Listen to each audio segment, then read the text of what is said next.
Keep all this to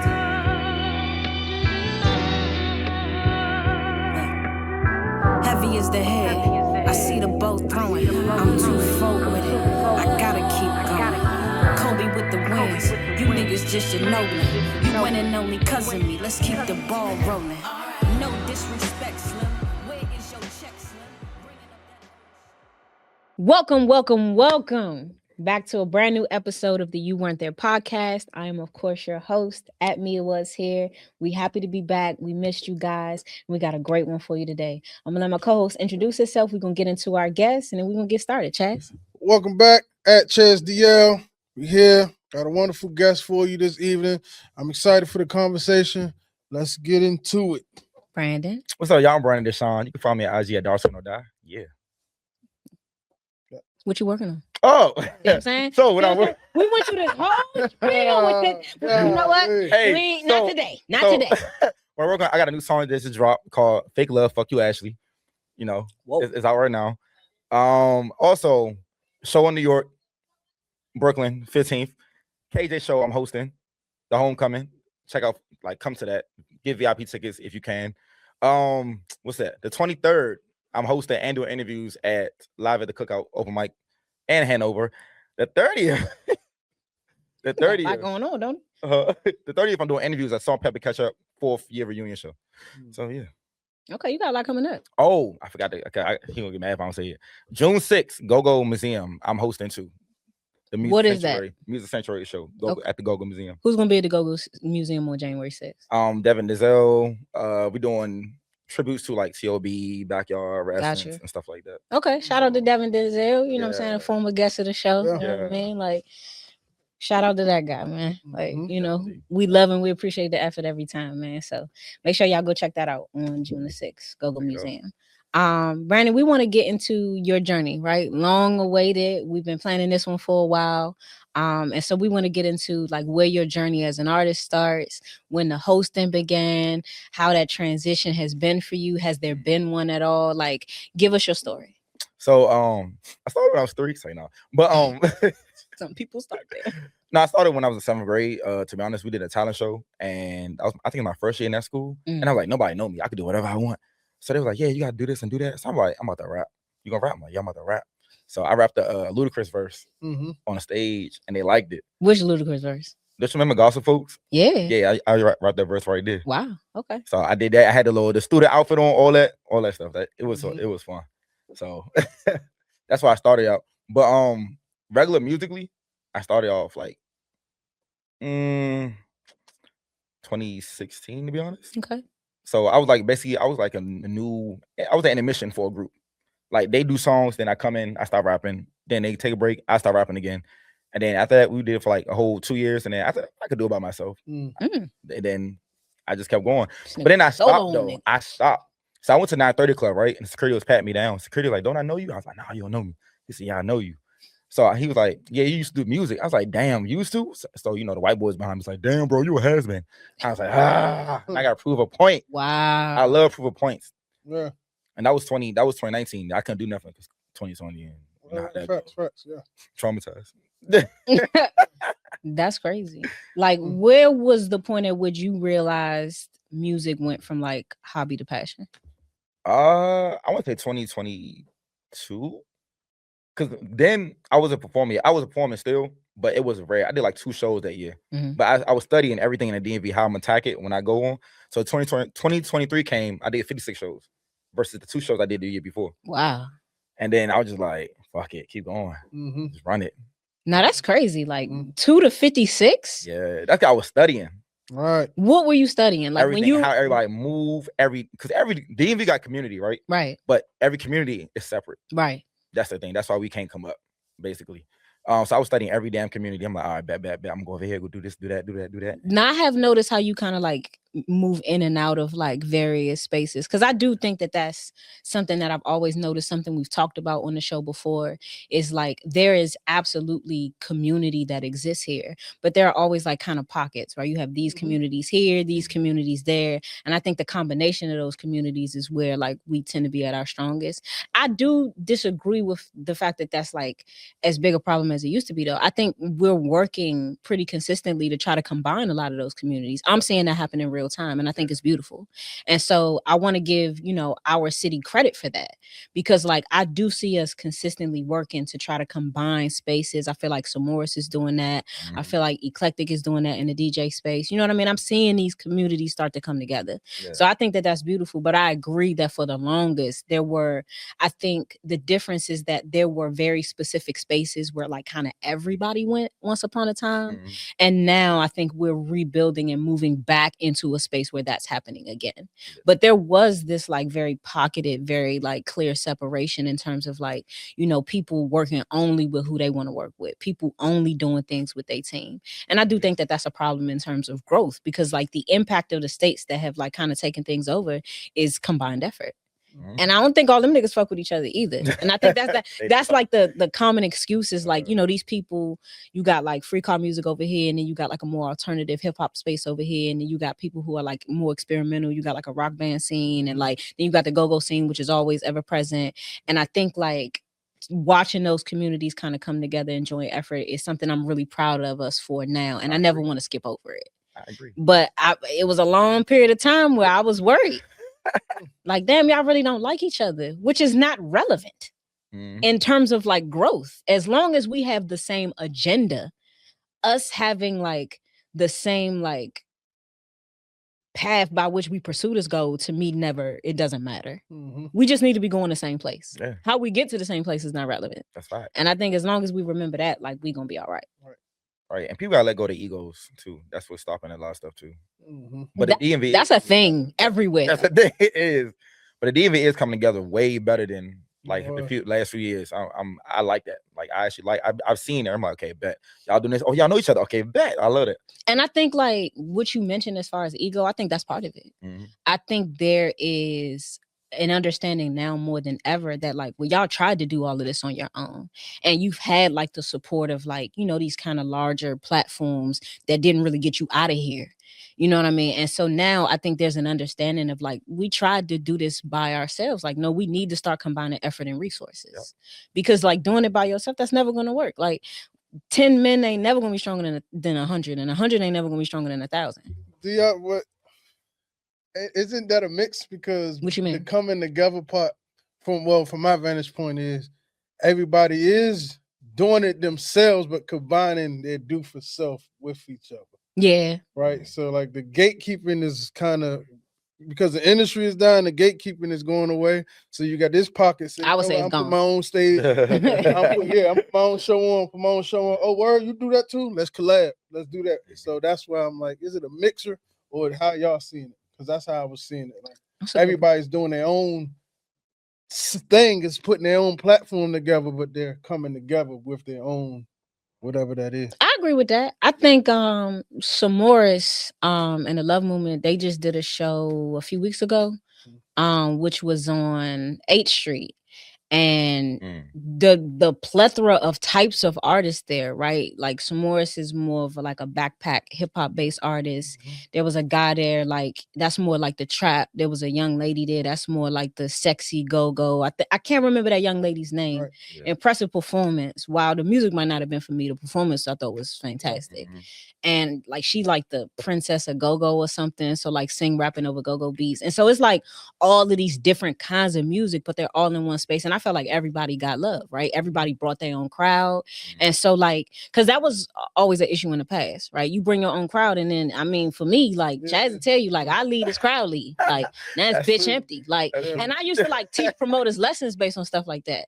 Cause I'm like, no, like Like I'm not a headliner. That's crazy. All these niggas in here for me. Like, what you mean I'm not headlining? So when I leave, we leaving. Yeah. Now it's 3 niggas left in here. Now you want to make me a headliner, right?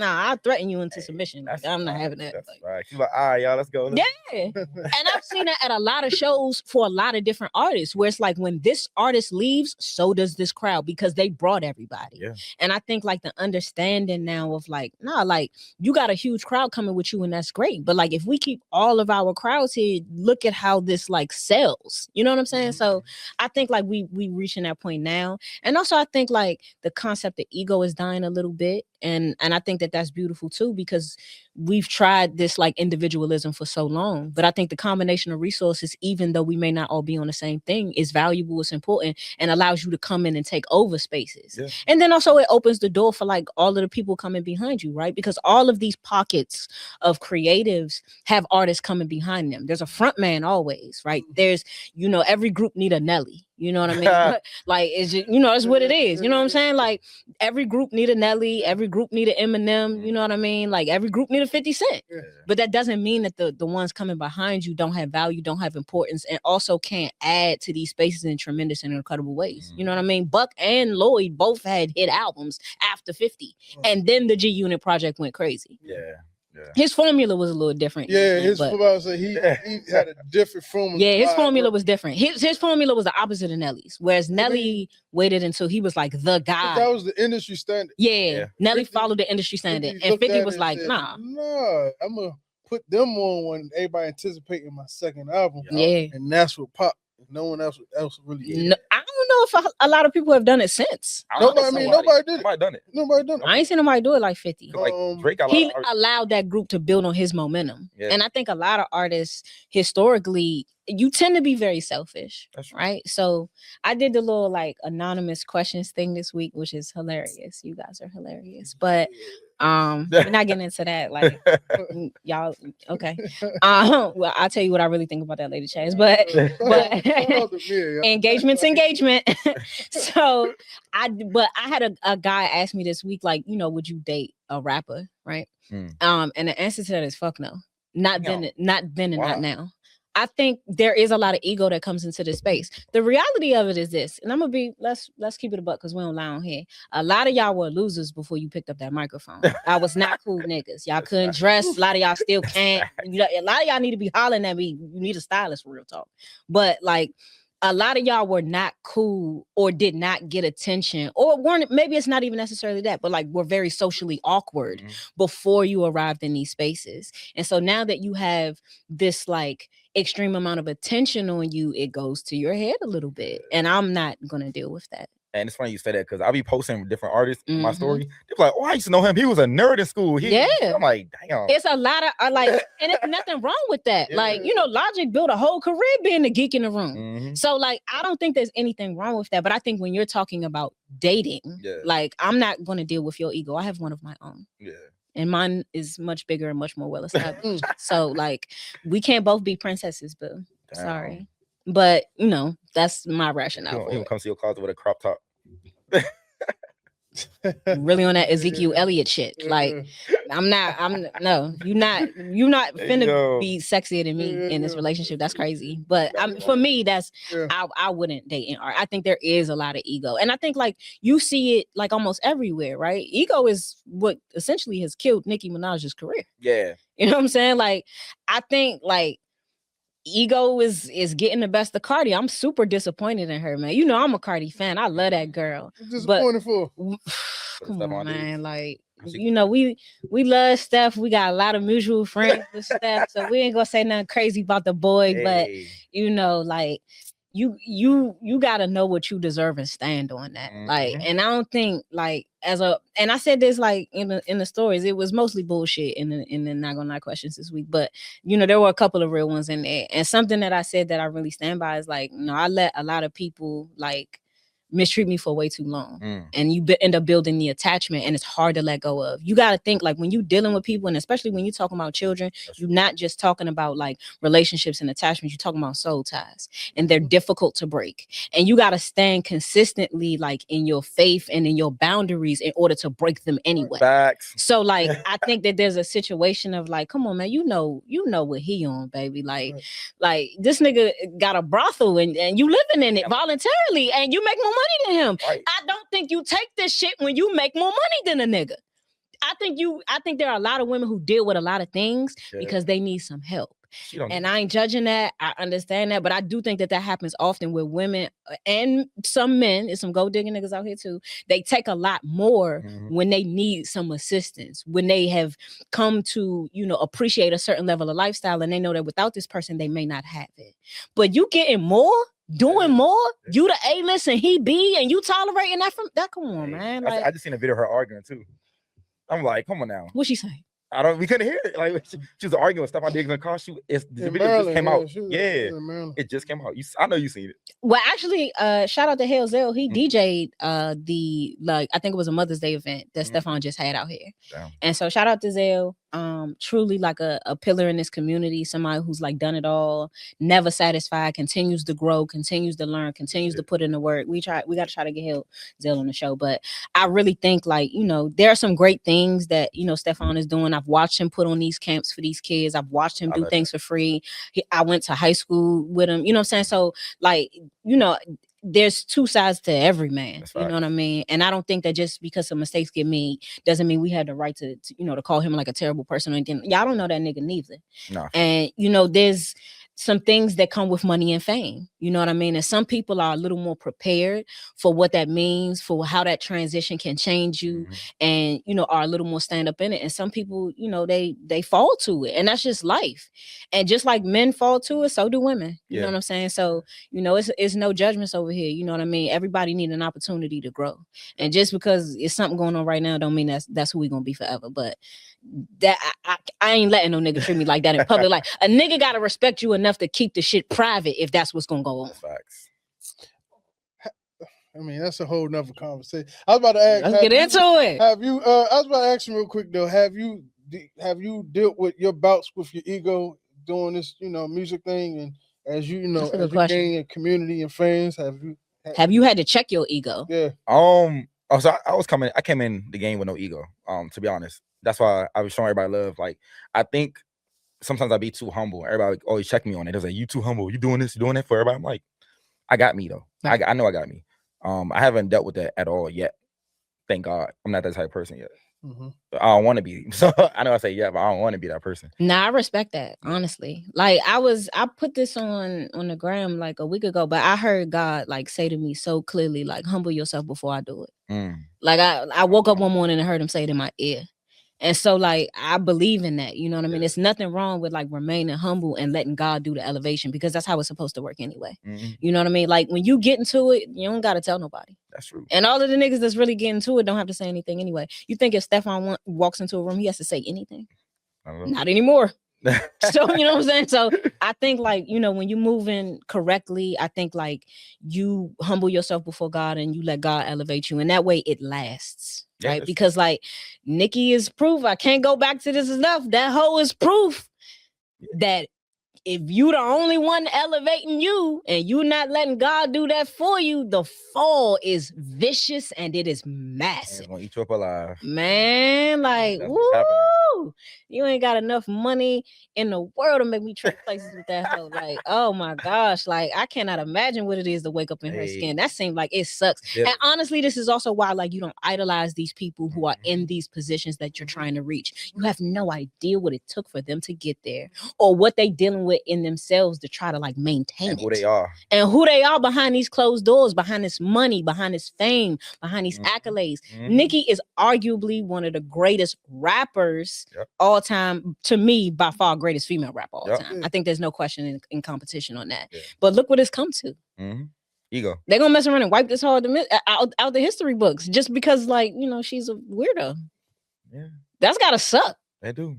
You can't be for everybody in your life. That's true too. I think, but also like, I say this all the time with Nicki, like And not excusing anything for Nicki, but she really did come up like in a very like in between era. Yeah, she did. And she came up in the era where like the guys who really ran rap at that point in time, it was very ego driven, right? Like it was Jay versus Nas, and then Jay versus everybody. Like the game, like really rode on ego. Yeah. Your job was to think you were better than everyone else and then to spit something that proved it. And so I think because she was like a woman who had bars that could compete with anybody, right? She smoked Jay on Monster. She smoked Ye on Monster. She smoked Rick on Monster, right? She's standing with like who are like icons in the game and like killed all of them. So there was a point in time where yeah, I still want to know why was Ross on that song. Mess with me, you know, I was messing with it. I ain't gonna lie, she never smoked. Yeah, I know. That's your favorite rapper? No, she. That's his favorite. I'm not a Wayne fan at all. It's not my favorite rapper. She's not a Wayne fan, so I always mess with her. You know. Damn. T.I.'s better than Wayne. See, here we go. Right. The polls already demolished that when we did that poll. And is that what they said in the poll? They laughed at that. I don't recall that being the case. I don't think that was. We had a few casuals say, "Yeah, I like T.I. He's better than Wayne." Okay, well. Okay. But that new T.I. joint, Mr. Him, that's all right though. Yeah, that shit. T.I. still got it, man. That's all right. Yeah. He always had it though. That's one thing like you could never take from T.I. Like T.I. had bars. He had like all the things. This is why he was so popular at one point in time. It's a whole lot of rappers that you love that never had a #1 hit. Yes. Obviously, Wayne's not one of them. But like T.I. had hits. Like if I recall, like T.I. had like 8 or 9 #1 songs. Like he was running shit for a minute. Yeah. So it's like, you know, one thing he never struggled with was the bars, but also he came at like just the right time. So he had all of the other things, right? The South was really, really emerging as like the leaders in it. He was cool. He had a lot of swag with him. He was a street, like a real street nigga too. Cause T.I. was getting in trouble for 10, 15 years after that record deal, going to jail and knocking niggas out and shootouts. He got what? Beat up by Lil Flip. He did what? He got beat up by Lil Flip. Is that real? Did that happen? I'm finna Google that. That don't sound right. Lil Flip. So T.I. this Lil Flip. Finna take a commercial break. T.I. was trying to prove a point. So he drove to Houston. He went down there. He got beat up. Nah, Flip was a terrible artist, but he wasn't no hoe. Like, like. But I get T.I. got balls. So he went down there. He went all the way to Houston from Atlanta to prove a point. And T.I. beat a lot of niggas up. It's not like he wasn't like, you know what I'm saying? Yeah. Like he wasn't like the guy to do that. He got in a lot of street fights, a lot of shootouts. Like he was a lot of things, but a sucker wasn't one of them. Nah, not at all. So, I give him that one. It is what it is. So you said you hosting stuff too. Like, so what is your which one is you leaning into as more, as you know, both opportunities is coming up, you know, breaking the stage or hosting and doing like which one is? So I'm still an artist at the end of the day, but a lot of people book me right now to host. And they are paying, so I'm like, it is checks. Yeah. So I'm doing a lot of those, and for real, to be honest, I don't like hosting for real. I just know how to talk. Why not? That's what it is, huh? Why don't you like hosting? I don't know. I feel like I'll be right here. Okay, I'm here all day. What do y'all do? What do y'all want? Like that's how I feel in my head. But like I said, I know how to talk to people. I know how to do a crowd and get a crowd engagement. I know how to do all that. We'll probably edit that out for the purposes of your career. No, for real. No, they know that though. A lot of people book me. They know that. I tell them in advance. I'm like, y'all, but I'll do it though. I say that all the time. Nah, facts. I love hosting. I mean, granted, I only did it once, and it's my shit. But I thought it was super fun. Like, and I mean, you know, it took me some time to kind of get comfortable, and I needed like a lot of little tips and stuff. Like, you know, first time. But like, I was like, oh no, this is kind of fun. Yeah. I just be dancing around the room though. Like, I'm a goofball, so like. Many sides to my. And see, I don't like hosting my own shows though. When I throw shows, I don't want to host. I find somebody else to host. Nah, facts. I agree with that. I think you gotta. I think you should focus on the thing. I'm the doorman. I gotta write the artist names down. I gotta make sure they're good. Make sure the song gets sent. I'm security too. Yeah. I was like, all right, somebody else got it. Yeah. I think there's benefit in it though. I think like when you host your own, you get to like set the tone in exactly the manner that you desire. Yeah. Whereas like when you rely on somebody else to do it, like, yeah, they're good at this, but like, are they like creating an atmosphere that I want to create? You know what I'm saying? Because people have their own styles to do everything, whether that's music, whether that's hosting, whatever your creative venture is, where you're using your voice in any capacity, people have their own style to that. So I think like you get to host your own stuff, like you get to like create the vibe. But I don't trust everybody at my door. So I'm like, nah, that's fine. My money. Like, who taking that's my money? fine. I respect that. So that's real. That's a thing. I got control issues a little bit. Okay. So I can't. Why is that? I feel like people emotions and people do different shit that you don't do or feel. So it's like I want to do what I do. That's why I got on manager because I want to ruin my business and I got connected with somebody else. But I'm like 7 niggas managers. So you managing 7 artists. Yeah. Well, 6 now. 6 artists as an artist. Yeah. So how is that? It's actually different. It's fun because you can't put yourself first at all. I learned that. I seen how Nelly did it. I'm sorry, J. Cole, I love you. But I seen how J. Cole did it with Ari Lennox and JID. You gotta put them first. Then you can come back after them. Just kill that shit though when you do it. But and I will argue that J. Cole did not do it successfully. He did. That's why she left.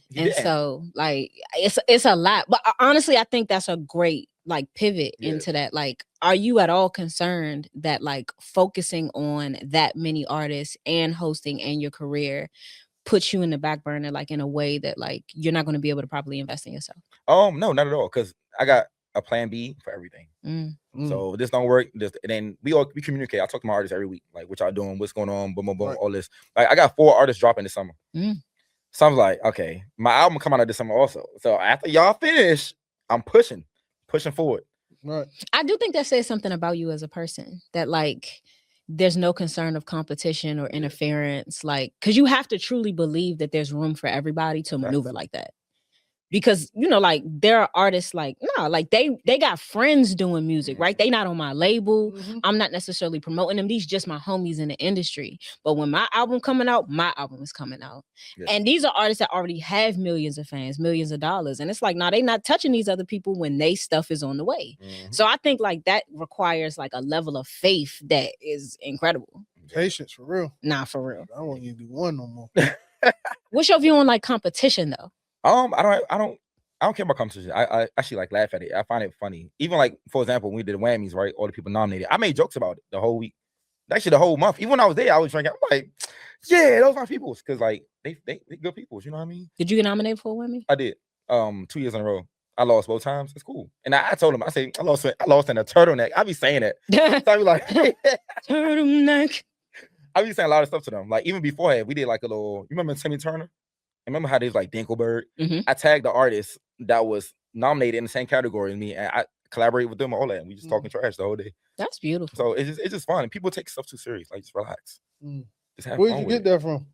Which one? Just that personality to, Oh, I always had it like this. And then also I did change because I wasn't all this person too. I was a hothead at first. And then this is random. It's weird. But like when Whitney Houston died, that changed my direction. Cause I'm like, okay, she's a good person, boom, boom, boom, all this stuff. So I'm like, I like how everybody thought of her, boom, boom. So I'm like, and that's how I'm like. You want me to remember like that? I gotta do that, huh? You want me to remember? Yeah, like that? And just like she showed everybody love, and I show everybody love anyway. But she did though. Whitney was like a very supportive artist. Yeah, and she was still successful doing it. Like a very much a counter to like a Mariah Carey, who is completely unsupportive of anybody else, and like.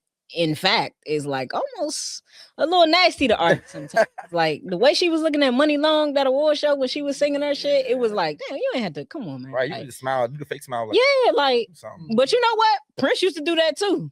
He was cooking Trey songs with his eyes when he sang Purple Rain. Don't mess it up. Yeah, that was bad. I'm sorry, no. You know when Trey Songz hit them little notes, the little bangs actually disrespectful for real. Yeah, to put Trey Songz on that. Yeah.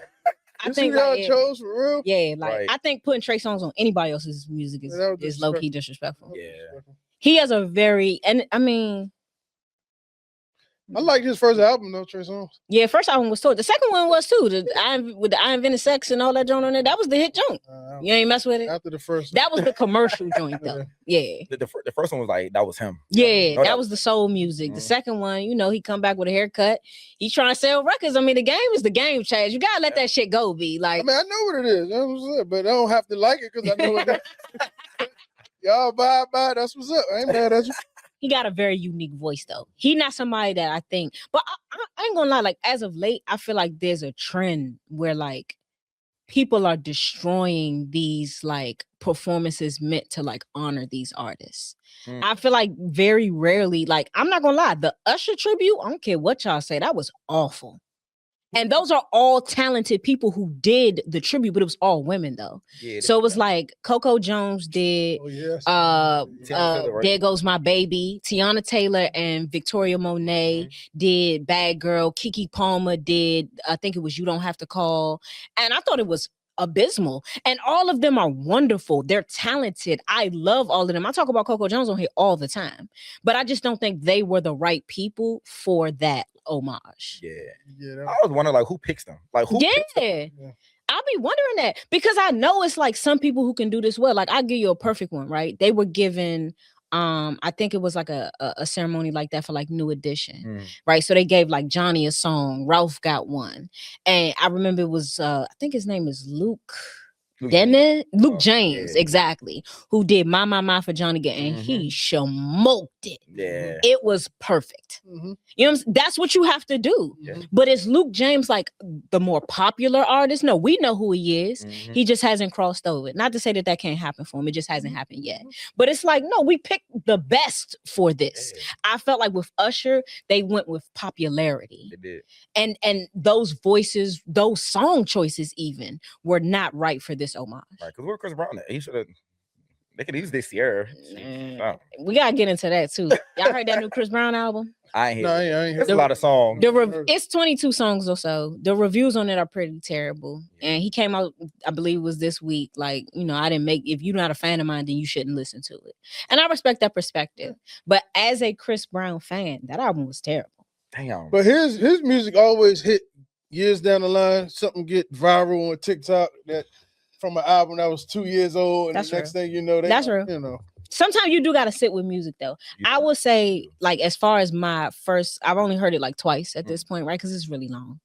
And also I don't really love it. You know what I mean? And I think It Depends set the bar very high also. Gotcha. And also it came out last summer. And you waited this long to put this album out. Yeah, so, you know, your biggest and best single was almost a year ago. And, you know, you got to put it on this album because you need the streams off of it. But I like, in listening to the album twice, it's not it for me. And I typically love Chris Brown's albums, even the albums that have 1 million songs on them. I don't know what it is, like the Coke be Coking or whatever it is, but like Chris is usually very good at a full body of work to me. This is the first album I've heard from him in a while where I was just like, he sounded very unfocused.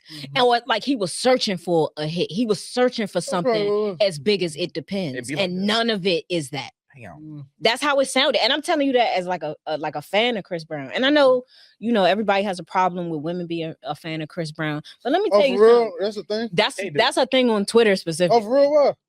You know, the abuse charges. And okay, I'm sorry. A teenager. I have a very simple perspective on that. He wasn't a teenager. That's the first thing. 19. He was in his 20s. Oh, he was? He was in his early 20s when that happened. I thought it was 19. But my whole thing is like, Chris paid his debt for that situation. Okay. And as Black folks specifically, we need to be okay with a man making a mistake, paying his debt for that mistake, and being able to move forward because nobody else is going to give us that opportunity, clearly. But at the end of the day, like, there are a ton of other men making bigger mistakes than him who haven't had to pay for them at all and are flourishing. We're not going to say their names, but y'all know who they are. It's a whole lot of that going on right now. So we need, as a community, to be able to say, like, man, the boy made a mistake. He ain't perfect. You don't like the way he living, that he got 1 million baby mothers. You ain't got to live that boy life. Facts.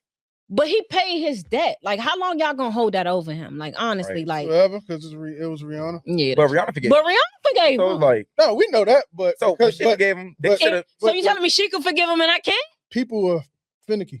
Yeah, that's real. I feel like people just look for problems in general. They just want something. That's real. But also, like, you know, beating a woman, that at that point in time, it seems a lot less sensitive now. But at that point in time, it was a very, very sensitive area anyway. That was something that was ruining almost anybody's career. Yeah, you get called beating if you Black, you know, a little different if you don't know that. But if you Black and beating on women, like that, it was a career killer for anybody. But you know, especially like the kind of proof that they had on the boy, you know what I mean? Like, and he, you know, he owned it. That's something I can say that half the NFL hasn't done. They both was fighting each other. Yeah, like he owned it. He messed up. He made a mistake. That's fair. That he's entitled to that. But like, it's a whole lot of niggas like Antonio Brown. Like he's still running around here. Like it wasn't Ike. I tell you that much. Nah, it wasn't. That man, Ike was different, bro. Boy, you ever seen that interview with Ike? Oh yeah, yeah. I was like, saying, he did. She made me do that. I needed PR. Like I needed Bill Cosby's PR. Like came out life. He explained like, it. Nah, this is how I beat her. Like I hit her because she always walking around sad. I hit bitch. Why you sad? Shit. Like I'm like this nigga was crazy for real. Like rest in hell. Like honestly, like I never heard that. He was wild for that. Like so go ahead, man. I know you want to talk about your boy. He's not my boy anymore. Let me issue that disclaimer. Okay. Who is it? This is no longer my favorite artist. Man. I'm disappointed. You know, the reality is like he was making music for me. You know what I mean? Like it is what it is. He was making party and call music for me. But a sucker is a sucker. And we ain't never not acknowledging that up here. But you know that about me, no Chaz. Facts, but most of the you just explained how before you pick up a mic, they was lame and this, that, and the third. So that's no pun intended. Here's the thing though.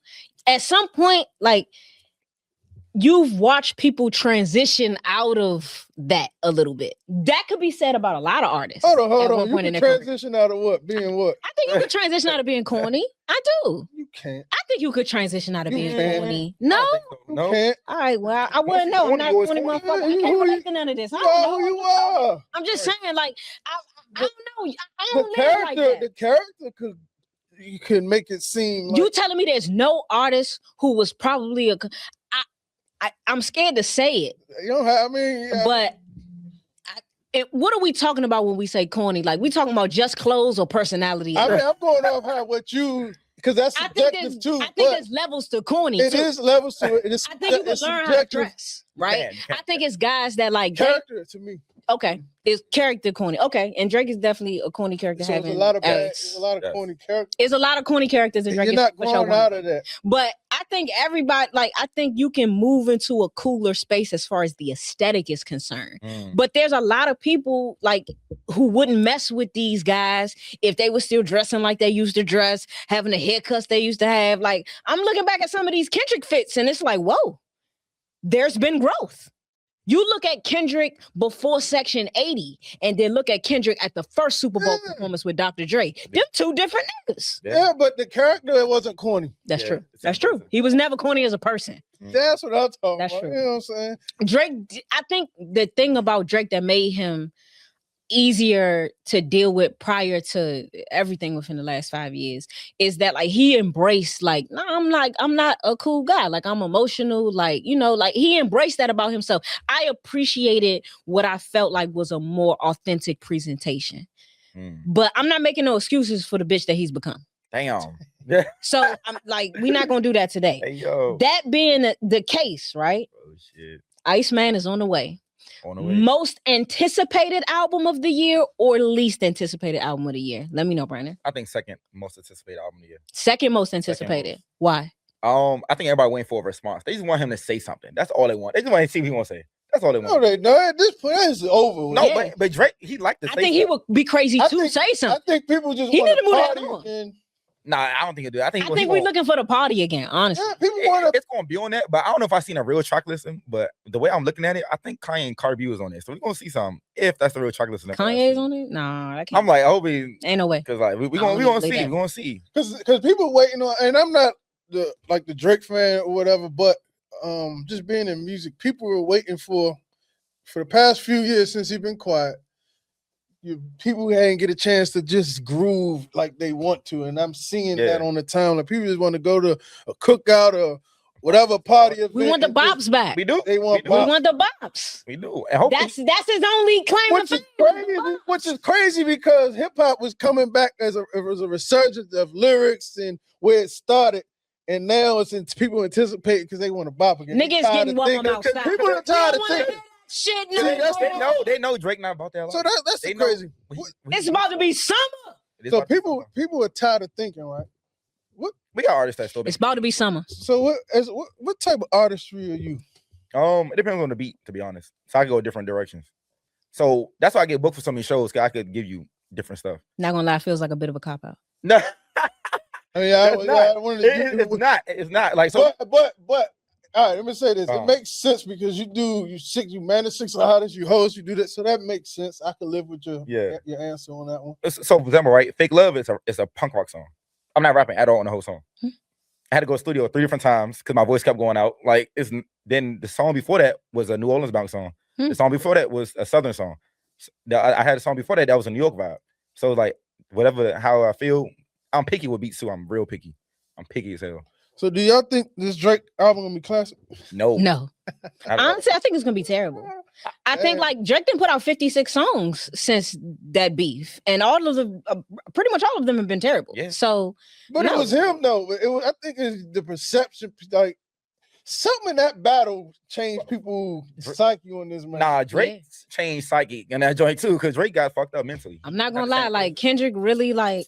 He brought the Black History Month about a beat. Like I can't lie to you. Like I really was like, man, you right. Like I can't fuck with this cornball ass nigga no more. Like you right. I'm not black enough. Like this is wrong. I'm already light skinned. I ain't got a tan, y'all, but I'm already like I can't keep dealing with this type of shit. I'm embarrassing us all. I'm embarrassing us all. I'm sick of this shit. No, I'm over that. No. Fuck Iceman. I'm sorry. That album's gonna be trash. They trying to sue. I was like, come on. And then he tried to sue. That's what made it worse. They said no. That's what he killed again. I was like, stop. Take the L. Just take the L and go home. But I will say this about Iceman. I'm curious only because the fan base has changed. It's not us anymore. So I'm very curious because you're talking about somebody who is like a very insecure people pleaser. Yeah. And all of this is going to come across on this album. It's been coming across. So I am very curious about like, have you been healing from any of this? Because it's very clear that boy broke your heart. That is. Right? You was crying in the corner with a puppy and a goldfish. It is what it is. So I'm very curious about like, has there been any healing from this? Or is this all still like, y'all think I care about what these niggas think about me? Yes, that's why you sued. Yeah. If you didn't care, then it would have just been what it was, which was a battle. That's true. And also you humiliated yourself in the suit because you lost anyway. So like, you look like a bitch twice. So that's crazy to me. Like, and listen, he was just trying to save his bag. It was bad. It was real bad. And then the song, not like us, went everywhere. Different countries, all that. He was like, damn, I can't escape it. And then the nigga had the biggest tour, like one of the biggest tours all time. The biggest tour of the year. Like he buying tickets for people. No, I don't think so. Yeah, then he went to your city. You know how you know he didn't do that? Because niggas who like are not authentically making this money, they tour for much longer. Yeah. Like when you have 86 tour dates and that's it, like we do, 20 shows here, 20 shows here, 20 shows here, we're gonna spread it out all across the country and then we done. And he disappeared again. That's how you know it was legit. Because the niggas who really not making a bag off of this, they have to tour forever. Or you have and that's the other side of it too, right? Like Kendrick did half the shows that Drake did and made more money. Yeah. So who really the sucker in this whole situation? Who really getting toured out here? He made more with less. So I'm not. I don't think I'm just saying this for the record. Like if Iceman is good, I do think that there are some benefits to that as far as like, we do Mr. Bops. You know what I mean? It's about to be summer, it's getting warm outside. Like we Mr. Bops, man. Like, I'm just like everybody else when it comes to that. Like I got some shallow taste too. But so if it's bopping, then it is what it is. But if we're just asking what I think, I don't think it's gonna be good. Because I don't think that Drake has done the inner work that it would take, the shadow work that it would take to create an introspective album. There was a lot of honesty on those Drake albums, which is how you know that a lot of like the stuff that came out from him later, like on these streams and all this corny shit, this 40-year-old nigga hanging out with 12-year-olds. like I think that's why like the proof of like who you really are is laid bare on a lot of those albums. There was a lot of honesty there. We're not gonna take away what the nigga built, but at the end of the day, like I think like you have not grown from any of this. I think it's present all through your social media. It's present in the other 50 pieces of shit that you put out that nobody cared about. Cause that's been the whole talk. It's like that's the talk. It's like, oh, the industry missed Drake and like the hits ain't been coming no more. This nigga done put out 100 songs since then. He's the reason the hits not coming. Y'all talking about it like they ostracized this nigga. He still got the same amount of money, the same amount of fame, a bigger fan base. The fan base is different. Ain't no niggas in it no more. But the fan base is still the fan base. You not being able to cultivate hits is your fault. Yeah. Ain't nobody doing that to you. And if I gotta hear 16 damn songs on here about him blaming other niggas for why he hasn't been successful, I'ma scream. He gonna do one song like that. I just know it. I got a feeling. He need Quentin Miller back. Yeah, that's what it really is. You gotta bring them ghostwriters back, baby. Like you've been trying to do this on your own for these last 50 records and it ain't working. You gotta go ahead and bring the ghostwriters back. Yep. Everybody already saying that about you anyway. You already wiped out the history books. Don't none of the real niggas respect you no more. Any of the real niggas who was showing you respect was only doing it because they needed a song with you. You ain't the hit maker no more. You need to go ahead and bring them writers back and get some hits going on. Yes, that's right. Quentin, you need to put your foot in the door, baby. Like where you at? It's the time. This is the time for Quentin to be like, hey, bro, like, I know we had some issues in the past, but like, do you need some money? You know what I'm saying? Like, perfect timing. Like, hey. He need to come back. Like, I think this is time. Quentin got signed NDA. The legacy is wiped out anyway, so now it's only about the hits. He need to put in some calls. He need to call Meek Mill. They need to get another little situation going on. What was the going bad? They need to get another one of them. Like he need to put in some phone calls. I hope he did. I do have a question though. Is Drake in y'all top 10 of all time at all? Nope, not anymore. Yeah, mine's Stevie. He never was in mine. I admit he was in mine, but that probably was like, I think that they are all-time lists. Yeah. And then I think that they're like, this is what I'm listening to. This is what I've been listening to last 5 years type shit. It's funny, y'all. I gotta keep it a buck, man. Like, I ain't gonna sit here and lie to y'all like, no, the nigga was in my top of the tops. Like I was a Drake stan. I ain't gonna sit here and tell no lies. Quite frankly, I'm a woman. Because whatever. So because he was in there, the music he was in there based on what he did produce. Music-wise. It's still there though. So how does that knock him down? If it's because I'm a grown up now and I ain't dealing with no bitches. It's the principle and the character. I ain't dealing with no whole ass shit. I'm too old. It's character, huh? 35, baby. Like I'm not dealing with no more whole ass shit. I'm sick of all this whole. Does that apply with all artists, or it's just because he got ousted? I feel like it could apply to all artists, but all artists don't get the same backlash. Why do you think that is? All artists don't get the same backlash. Because I think for certain artists, people see it certain ways. So they're like, okay, this person never been touched, or this person already corny. So somebody's waiting for certain people to have certain things to happen. You feel like people was waiting on Drake's downfall? People wanted to see it happen. They just want to see, could it happen? Really? And Kendrick like, got it. And I ain't gonna lie, it was for Future. None of this would happen because Future's like, I don't know what happened. Like, that'd be hard. I was like, damn. Yeah, must have went crazy on that. Damn. Yeah, must have went crazy. And my favorite part of the whole You went crazy the whole battle, ain't it? Yeah. the best part of the whole song was when Kendrick was like, oh, I was like, damn. He said it for 2 bars. Then he said it again. I was like, damn. Yeah. Damn. Okay. Shit. And also the Big 3 line. Yeah. Because it directly addressed For All the Dogs. Yeah. Or whatever that album was. And I'm a Cole fan, so I was like, I ain't gonna. Yeah. But I ain't like that ass album though. But you didn't? No, I did not. No, that was actually good. I didn't like it. I think it was the production that did it for me. It wasn't the lyrics. I didn't think the lyrics were a problem. But I thought like production wise, it really gave like it was weak. It was weak. It was unpolished. And I think like Cole has like almost like systematically grown into like, to me, like the premier artist in the space because he has like an authenticity that I think a lot of these artists have lost along the way. I think there's a polish of like somebody who is working on his craft constantly to get better, to improve, whose ears to the street. He listening to everybody else's music too. He knows what's going on. He knows what's occurring in the space. He's grown as a man. I'm a father, I'm a husband. I take those things seriously. I'm not going to let you knock me off my pivot, and I'm not creating no music that my wife and my kids can't listen to with respect. I just feel like he had finally arrived in a place where it was like, to me, Cole had reached like a point of like near perfection as far as like perfecting the craft. And then I thought that album was a step backwards. Yeah. Lyrically, I thought it was sound. I don't think Cole is ever not sound, but just from like the perspective of enjoyment and listening, it was just like, this is like 3 steps back, bro. Like what happened? Like you were so focused on the lyrics that you forgot to create what I think is like a very, very good body of work. Yeah. And I think that that's where beats come in. And I do think that beats are important in order to create a level of cohesion with a body of work, because Cole is like not necessarily the singles guy. He is the guy that creates the best bodies of work, arguably better than maybe, you know, the other two guys he in competition with in a lot of spaces. There are a lot of Drake albums that I felt like he had a shit ton of hits on them, but the bodies were not strong. Scorpion is a great example of that. A shitty body of work that had a lot of hits on it. Yeah. But I think like Cole was somebody like full bodies of work, near perfect. That album, it just felt like a regression. Yeah. I thought he was overthinking the whole album process. She was like, okay, I know. Yeah, it felt nervous. And boom, here I go. Like I've been talking about this for 4 years. I got to put something out, and like I'm not. And he said he wasn't happy with the album. Like he went right back in the studio and started working after that. He heard it once he got mixed and mastered and was like, nah, this wasn't the one. Because this was really supposed to be a retirement album. You can't retire on this shit. It's not strong enough. It's not solid enough. Oh, it's sold, but no, not strong enough. So it's just making music now in this space.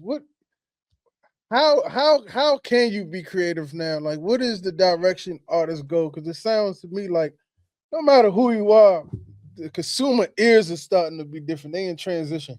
They don't know if they want to think or want to party still. So how is it as an artist creating in this space? Because outside, I guess last year people loved the Clips album. Nobody really praising albums that's dropping.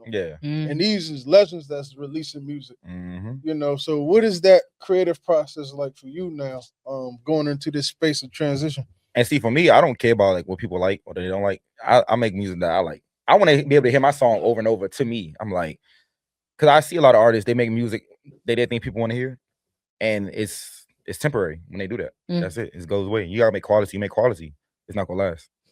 And I think there's two sides to that, right? Yeah. I think one side of it that concerns me is it's like, if you're not making music for other people to like, then why put it out publicly? Right? So how true is that? But I think the other side of it is the reality with creation is that you do need to love it. And when you like create art and you put it out to the world, you understand that it doesn't belong to you anymore. And so you kind of have to let it be that. Like, you have to put it out with the understanding that there may be people who hate this. And I honestly, like, I may not be a fan of Mr. Brown, right? That, which is the name of the actual album. I'm not saying Chris Brown. But like, I might not be a fan of that album, but I respect that he's like, no, I like this album. And I made this for my fans who really fuck with me. And if you don't like it, I don't care. So I respect that he's really arrived at that point in his career. But I think that the truth is, like, you know, you never really know what's going on with people behind closed doors. But I think, you know, you can always say, like, I don't care what people think. That album sounded like you gave a lot of a fuck about it. Because it sounded like you was chasing It Depends. And you did so unsuccessfully. So, I mean, like, I think, like, you could say that, like, but do you believe that? Not to say that you don't. Just to say, like, we talking about this in a relevant space of music of what's happening right now. I think, like, you do need to fall completely in love with the body of work and then understand that once you release it, it's no longer yours. I feel like also, like, when you release music, you can be like, okay, like when I release music, right? Like I said, I don't care about how people feel about it, but I'm just like, will people like it once I put it out? If they don't like it, I'm like, ain't nothing you can do about it. That's what it is.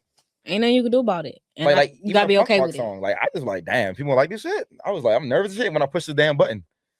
But hey. And I think, like, also understanding your audience is key, right? So you can have music that, like, you know, that was one of the things that, you know, Drake was pretty good at. He was able to kind of do music with anybody that he wanted and make it sound like whatever that particular genre was. Like, if he want to do Afro beats, he do Afro beats. You know what I'm saying? He want to do a country song, he do a country song. He want to do some backpack shit, he do some backpack shit. You know what I mean? Like, he want to do some R&B shit, he do some R&B shit. Like, I think, like, his versatility is what made him, you know, the guy, because he could go in any space and create a hit. That's right. But also, I think that puts a lot of pressure on Iceman. Because if this album is terrible, and I anticipate that it won't be very good. Damn. Yeah, I think it's over. Damn. I think we're talking about legitimately, like, careers end all the time. Yeah. Nelly and Eminem used to be them niggas.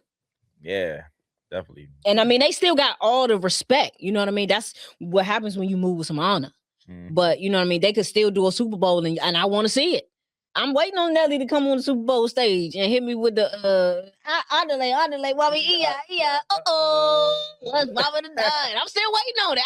I think Nelly could give you, not as a solo artist, but as a feature on a Dr. Dre level type of stage. You know what I mean? Like, we could do a Southern performance and bring Nelly up there, and he could do Where the Party At and go nuts. You know what I'm saying? Like, I'd rather hear Nelly first. You know what I'm saying? Like, I think that there are artists who garnered respect because they handle things a certain way. I think Drake walks away from this. If this album is not good, you walk away with the legacy completely in jeopardy, because this is the album that determines whether or not you still deserve to be here. I think it's gonna be good though. He'll be around because I think people are gonna like it because it's Drake. You know why I don't agree with that? Right. This is the reality when you talk about popularity. Popularity is always dictated by Black people, right?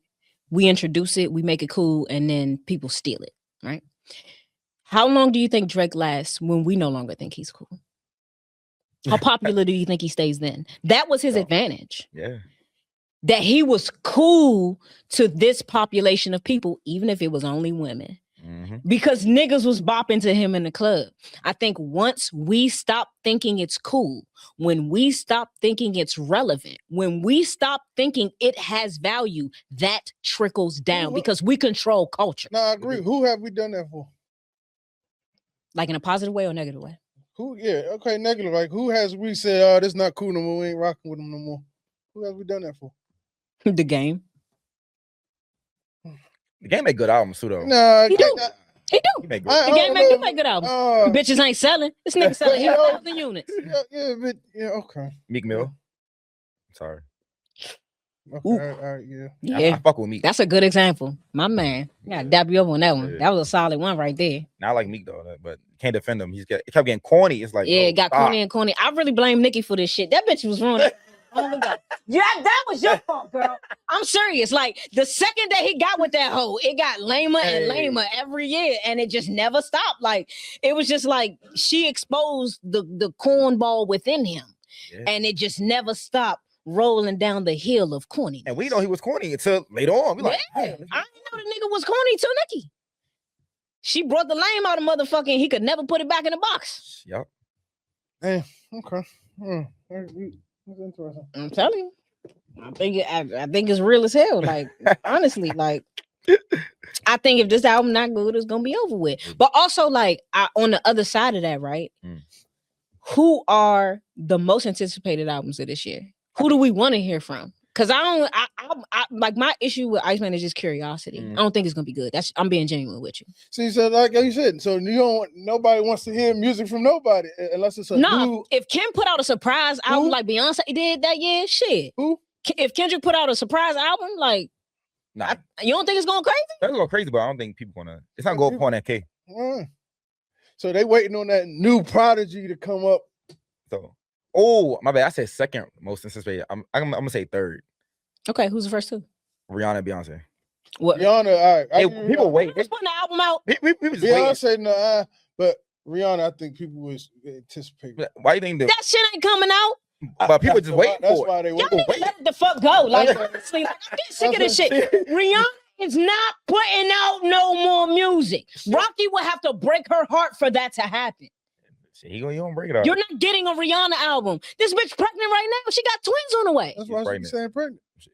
Unless they force her to. She's going to a Jay-Z and Beyonce party. She don't need the money. It's not she about don't need the fame. It's not she about. Don't need the accolades. Listen, it's not about what she needs though. You know this. It's about what the machine needs. If the machine want to eat, you gonna get your ass out there and give me some making music. Not at $1 billion, I'm not.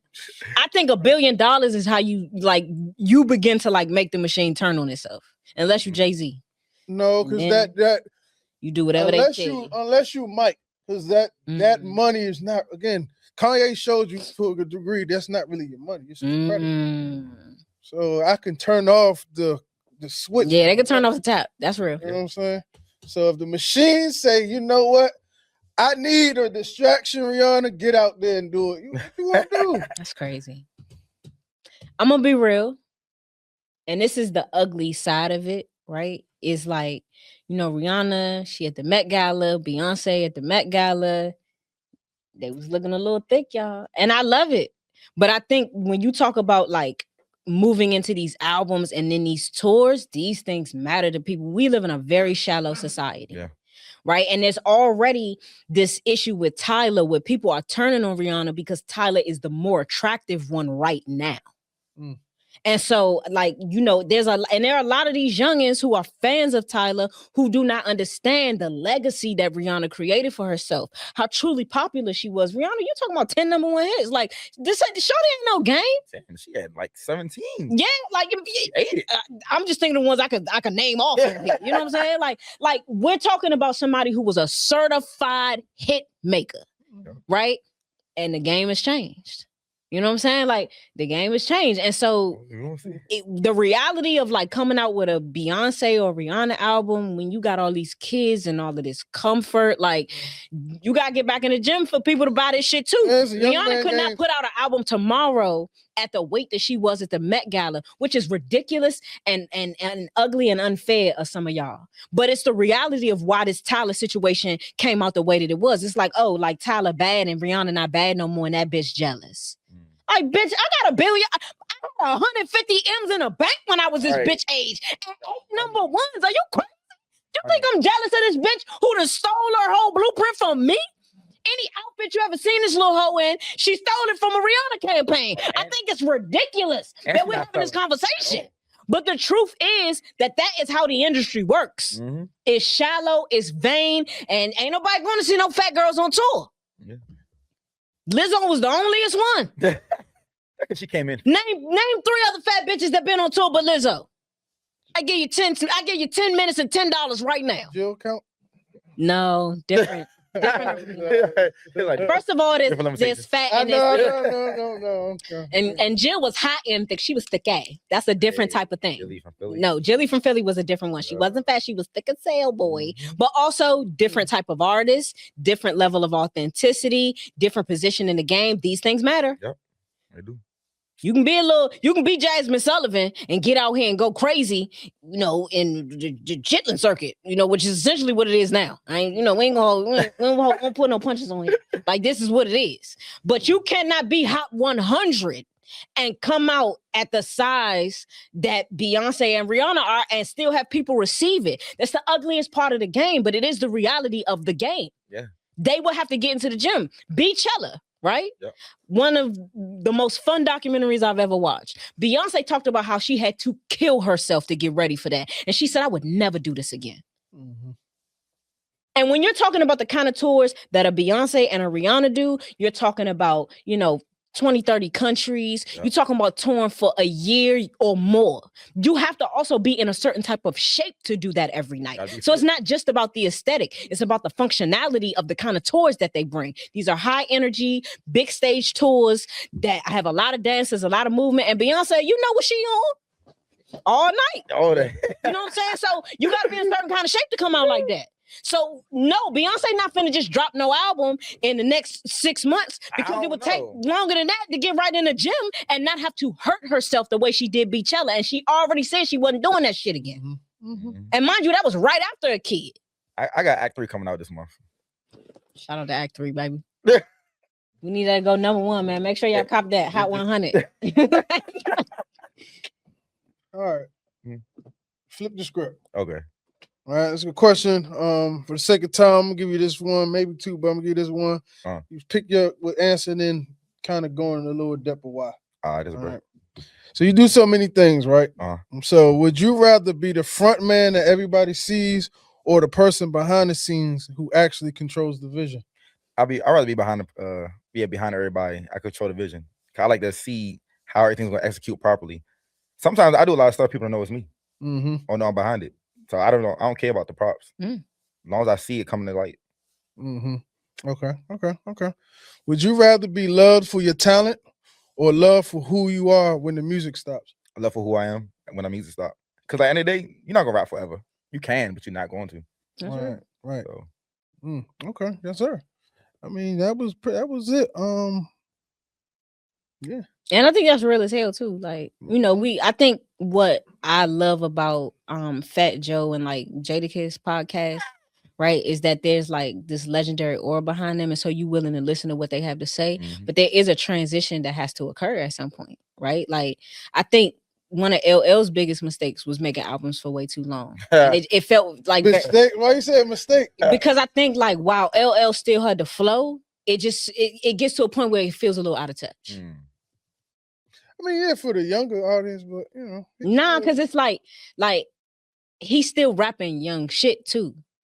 Like LL has always had flow, but he's always, I think, tried to like recapture that youthful essence. And so like, like he was 40, he was like 45 making Shake It, Baby, Shake It. Like he made a new song, like new album like two years ago. And to me, it's like if you I think what makes Andre 3000 timeless, and I feel like we still need that album. Yeah. Right. We still need the fucking 3000 album. But I think what makes him special is he get on these songs and it feels authentic. It feels right now. Like this is exactly what, like this shit happened yesterday.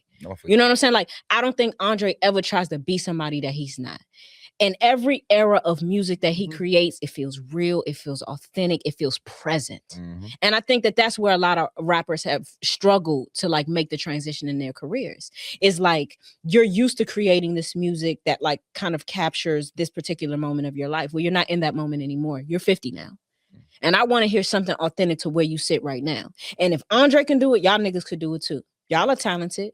But your desire to capture your youth instead of like moving forward, it disgusts me. Because they want to capture the youth. You need to get the fuck over there. Y'all not gonna do that. Yeah. Andre don't really care to capture the youth. And that's his superpower. Yeah. Andre's desire to only be Andre, to live in the moment of his own life, to not be like, to need to be embraced by teenagers is his superpower. And I think that's where LL failed. Badly. Because there was a moment where it's like, nah, he still has like an audience, but you got to transition this music though. You need to grow up. And it's like, yeah, a nigga growing in real life, you got to put this shit on wax too though. Yeah. You going in the studio and trying to be Hove or whatever you think this is because you're still jealous of that Def Jam shit or whatever. Like, nigga, I need you to grow up on these records too. Yeah. And I think a lot of artists miss that. Even with like Eminem, right? The last album, what was it? Kamikaze, I think it was. I felt like he was being authentic the way he was right then, right there. He wasn't trying to be old Eminem. He like, nigga, this where I'm at right now. I mean, well, you know, not nigga, but you know, like this where I'm at right now. Like, you know, like and it was authentic to him and also very successful. But that's what you get to the point, like he said earlier. I don't really care what people think. That's when you get to that level. But the LL still, again, he want to still perform and tour and get in the movie scene. So I need the younger people to embrace me so I can still have a face card to go and I don't agree with capture. We got to pivot. I don't agree with that. Somewhere else. Am I not 35? Like, do I not still listen to music? Do I not still listen to albums? And is your chance of having an album successful better with me? Yeah, but the 35 is, you may go to a show or whatnot, but you're not consuming as you once did, like the youngest are. That's true. That's true. You do get stuck in your ways. Yeah, I'm listening to a lot of playlists, man. Yeah, you know what I'm saying? You know what I ain't gonna lie, I listen to the same 400 songs all day. You know like, yeah, I'm not gonna lie. All right, last one. I'm sorry, man. Because he said something early, right? Would you rather keep proving people wrong forever or finally feel like you don't have anything left to prove? Shit, I'm sorry. I gotta keep proving people wrong forever. I'm sorry. I got to. I think for me, I think because so many people doubt me and always doubted me, I'm like, I gotta keep proving y'all over and over. Like, but I do it every time. I prove y'all wrong every time. It don't take enough time. I just do it. Fuck it. And on that note, let's get out of here, man. We had a good time with Brandon today, man. I'm so happy we finally got to do this. I appreciate your patience with us, brother. Honestly, it's been a long time coming. So we appreciate you. We love you. You know, Brandon was it was a lot of people that promised us they was showing up. There was a lot of artists that been in these seats who didn't show up to that live show. We're gonna talk about that at another time, not today. But I'm gonna get in y'all ass about that. Pause. But you know, we got love for the people that got love for us. We appreciate him coming here today. Brandon, give him your socials one more again, and we're gonna get up out of here. I'm Brandon Sean. You can follow me at IG at Dark Skin or Die. Yeah. Nigga, that was so fast. I ain't even know what he said. I said I'm Brandon Sean. You can follow me at Dark. Hold on. Damn, I said it wrong again. I'm Brandon Sean. You can follow me at IG at Dark Skin or Die. Yeah. Okay. Chaz. Got you. Chaz DL, man, I appreciate you, brother, coming through. Got you. Yes, sir. Like, share, subscribe. You weren't there podcast. You already know what it is, man. Let's get out of here. For sure. And make sure y'all go get Bird by the Door too. Bird by the Door out now. And of course, I'm your host at Mia Was Here 5_. Make sure y'all follow us on IG and on TikTok. We going crazy over there. Numbers is what they is, baby. So make sure y'all follow us on IG and TikTok at You Weren't There Podcast. We love y'all. We appreciate y'all. We back for good, and we'll see you next week. Hey.